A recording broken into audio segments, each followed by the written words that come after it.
আমার জন্য যেটা যে আমি এই বিশ্ববিদ্যালয়ে এসেছিলাম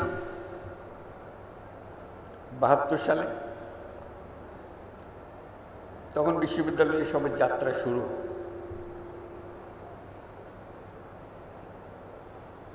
শিক্ষক হিসেবে দায়িত্ব নিয়েছিলাম, কিন্তু তখন বুঝতে পারি নাই কি পরিবর্তন হতে যাচ্ছে আমার ভেতরে। অত্যন্ত উৎসাহ সহকারে শিক্ষকের দায়িত্ব পালন করছিলাম। এর মধ্যে 74 সালে বিরাট দুর্ভিক্ষ এলো, সবকিছু ওলট পালট করে দিল। মনের মধ্যে বহু জিজ্ঞাসার সৃষ্টি হলো।